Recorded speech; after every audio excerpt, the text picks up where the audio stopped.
ప్రపంచంలో మనిషిగా పుట్టినవాడు ఎవడైనా దీనిని గుడి అంటాడు. రోడ్డుకి అడ్డంగా ఉంది కాబట్టి తీయించేయండి. అన్యాయం. ఇది చాలా పురాతనమైన ఆలయం. దీన్ని తొలగించడం మహాపాపం. నో నో నో, ఇది గవర్నమెంట్ ఆర్డర్, మేమేం చేయలేం. చూడమ్మా, నీ గుడిని తీసేస్తారంటమ్మా. ఊరు కోసం వెలిసి నిన్నే ఊరవతలకు పంపిస్తారంటమ్మా. అదేం కుదరదండి. I don't want to hear anything. ఇంతమంది చెప్తున్నారు. No, no, I can't help it. వీల్లేదు, ఈ గుడిని ముట్టుకోవడానికి వీల్లేదు. చూడమ్మా, దౌర్జన్యంగా మీరు ఎదురు తిరిగితే మిమ్మల్ని అరెస్ట్ చేసి వస్తుంది. నన్నేం చేసినా పర్వాలేదు, నేను చచ్చిపోయినా పర్వాలేదు. సార్, స్టూడెంట్స్ అంతా పోదారులతో కలిసిపోయారు. లవ్ బ్యాక్ట్రాప్ ఉంది. మీరు తుపాకీ పోలీసులు పిలిపించండి. అవసరం లేదు. దీనికి ఒక ట్రిక్ ఉంది, చెప్తాను రా. ఇక్కడ రోడ్ వేసేస్తా ఉంటున్నారు.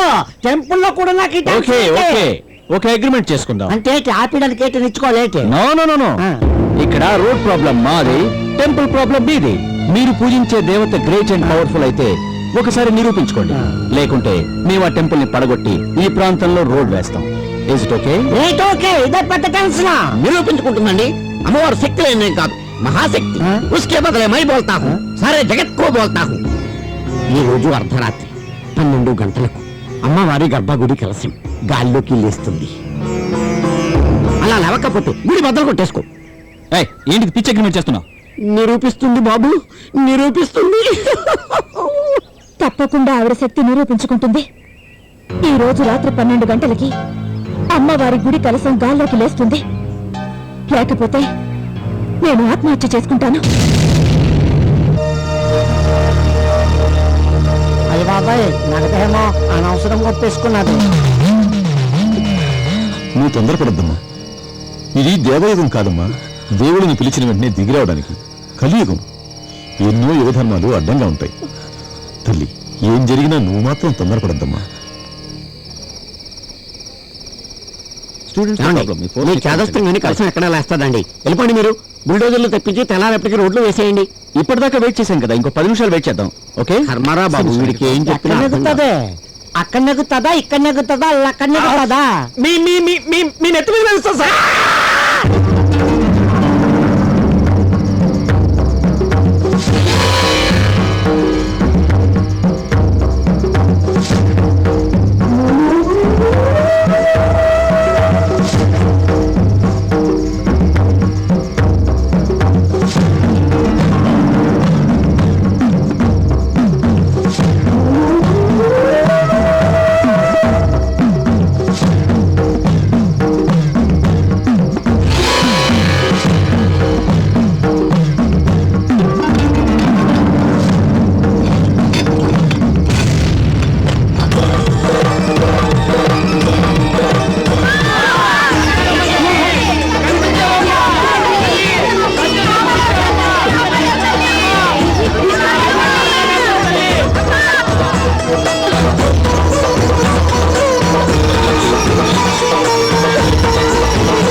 క్షమించమ్మా, అధికార మదంతో మూసుకుపోయిన నా కళ్ళని తెరిపించావమ్మా.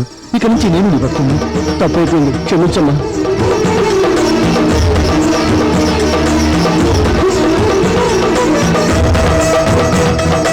నన్ను క్షమించమ్మా. అమ్మా, మా తప్పును క్షమించు.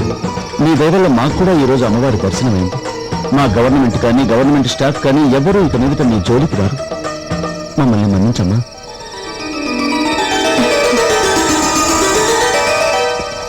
విజయ, చూసావా ఈ వెరితనం? మరింత మూర్ఖంగా ఉండకూడదు. విగ్రహాలు మాట్లాడడం, వరాలు ఇవ్వడం, గోపుర కలశాలు గాల్లోకి లేవడం, ఇవన్నీ కథల్లోని మాటలు. వాటితో ప్రాణాలు ముడిపెట్టకూడదు. నేనే గోపురం ఎక్కి కలశాన్ని లేపాను.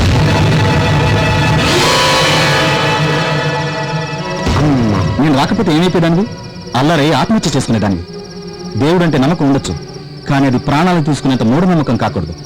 ఇంకెప్పుడు ఇలాంటి పిచ్చి పట్టుదలకి పోకూడదు.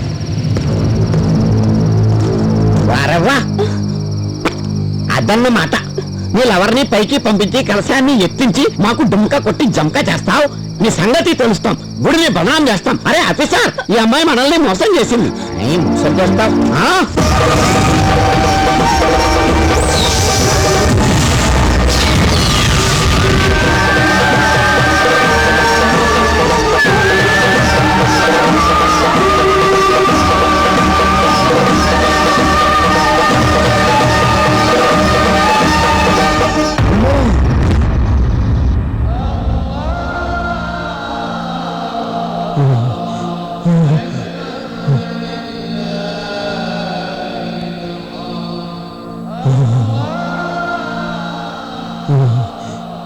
ఏంటి నువ్వు మేనేజ్ చేస్తున్నావు? రాత్రి జరిగిన దానికి బావి జడుసుకున్నాడు, పరాగ్గా కలవరిస్తున్నాడు. మనసు కుదిరపడ్డం కోసం నమాజ్ చేస్తున్నాను.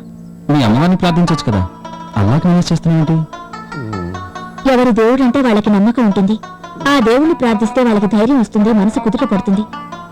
అందుకే అల్లాని ప్రార్థిస్తున్నాను. సరే, నీతో ఒక ముఖ్యమైన విషయం మాట్లాడడానికి వచ్చాను. ఏంటండి అది? ఏ విషయంలోనైనా సరే నేను ఒక నిర్ణయానికి వచ్చాక ఎక్కువ ఆలోచించను, ఆలస్యం చేయను. అందుకే అడుగుతున్నాను. ఏంటది? చెప్పండి. నువ్వంటే నాకు ఇష్టం. నేను పెళ్లి చేసుకోవాలనుకుంటున్నాను. నీకు అభ్యంతరం లేదంటేనే. అదే, నా గురించి ఏ నిర్ణయం తీసుకోవాలన్నా బాబాయ్ గారే. అమ్మా విజయ, బాబు, ఈ ఊరికి వీళ్ళదే పెద్ద కుటుంబం. అమ్మవారి భక్తులు. ఉప్పినని ఉపద్రవం వచ్చి ఊరంతా పోయి 6 నెలల పసికందుని ఈ చేతుల్లోకి చేర్చింది అమ్మ. అప్పటి నుంచి అమ్మాయి గురించి ఏ నిర్ణయమైనా అమ్మవారే తీసుకుంటుంది. నువ్వు తీసుకున్న నిర్ణయం నాకు చాలా ఆనందాన్ని కలిగించింది. రేపు నువ్వు ఆలయానికి వచ్చి నీ కోరిక మనసులో తలుచుకుని అమ్మవారి జేగంట ఒక్కసారి మోగించు. అది 3 సార్లు ప్రతిధ్వనించాలి. అప్పుడే అమ్మవారు అంగీకరించినట్టు.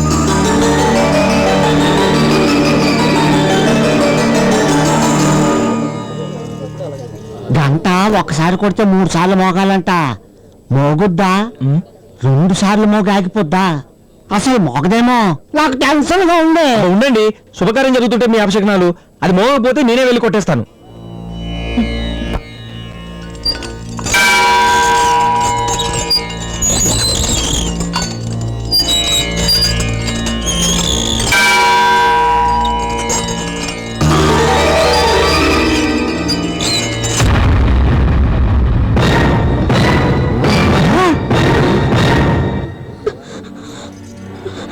అమ్మా, నిన్నెప్పుడు ఏమీ కోరలేదు.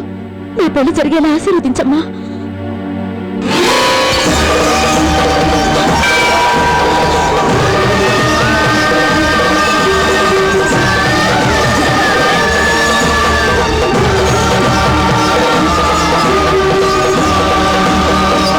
హనుమాన్జీకి జై.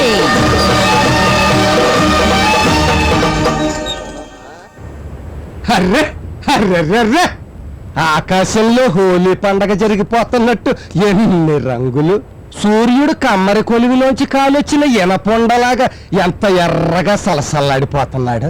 నన్ను ఎత్తడి కొట్టి సత్తయ్య గాని మడ్రస్ చేశాం కదా, ఆడి రక్తం ఇల్లు అంటుకున్నట్టుంది. ఆకాశానికి ఎత్తడి రంగు వచ్చేసింది. శబాస్! ఏంటండి వాడు డబ్బా అలా వాయించేస్తున్నాడు? అదే మరి, ఒక్కొక్కప్పుడు ఎమోషన్ ఎక్కువైపోయి అసలోడికి బదులు నీలాంటి వాడిని వేసేయకుండా కంట్రోలింగ్ కంప్యూటర్ తోల్డప్. మేము ఆగా, నువ్వు ఆగవా? దేనికంటే దానికేనమ్మా. భూమి మీద సుడిగాళ్ళు తిరుగుతున్నాయంటే దీనివల్ల. సార్, మీ అమ్మాయి పెద్ద తిరిగిపోతండి. అర్రర్రర్ర, తిరిగిపోతంటే మీరు అనుకున్నట్టు ఆ టైపు తిరిగిపోతే కాదండి, గిరగిరా రంగుల రట్టం తిరుగుతుంది చూడండి, అదండి. ఈ మాట నేను కొట్టక ముందు చెప్పాలి. ఇది కడుపులో ఉన్నప్పుడు దీని అమ్మ ఫ్లయింగ్ సాసర్ చూసింది, అందుకే ఇది ఇలా తిరిగేది అయింది. మీ భాషలో తిరిగిపోతాయి.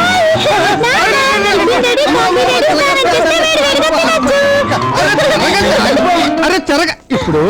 అరే కదల, నీ చుట్టూ నువ్వు ఎప్పుడన్నా తిరగచ్చమ్మా. రేపు నీ బావ వస్తున్నాడు, ముందు నీ చుట్టూ తిప్పుకో. సార్, నేను ఒక మాట అడుగుతాను, మళ్ళీ కొట్టరు కదా? అది నువ్వు పేలే పేలాపన మీద ఆధారపడి ఉంటది. మీది మర్డర్లు చేసే ఫ్యామిలీ కదా. మీ అమ్మాయికి మంచి మర్డర్లు చేసేవాడి నుంచి పెళ్లి చేయొచ్చు కదా, ఉద్యోగం చేసే బావ నుంచి పెళ్లి చేస్తానంటారేంటండి? అరే నువ్వు ఎదవలా ఆలోచించావు, నేను ఎలల్లా ఆలోచించాను. మా వివేక్ మొత్తాత పెత్తపరికల సుబ్బయ్య తీసుకోమ్మ, తన ప్యూర్ ఫ్యాక్టరీ, ఊలు ఫ్యాక్టరీ, ఊళ్ళో సగం పొలం, తన మునిమనవాడిని కట్టుకోబోయే అమ్మాయికి చెందాలని ఓ గురువింద గంజలు ఇంకెట్టి ఇల్లామా రాసొచ్చాడు. ఇప్పుడు దాన్ని కట్టుకుందనుకో, ఆస్తి మొత్తం దేనిదైపోద్ది. మన మద్దతుల సెంటర్ ఏకంగా బీర్లు ఫ్యాక్టరీలో పెట్టేసుకోవచ్చు. శబాస్! అమ్మ గెలగచ్చుకెళ్తే బాగా వచ్చేస్తున్నా, నువ్వు నిశ్చితార్థానికి రెడీ అయిపో.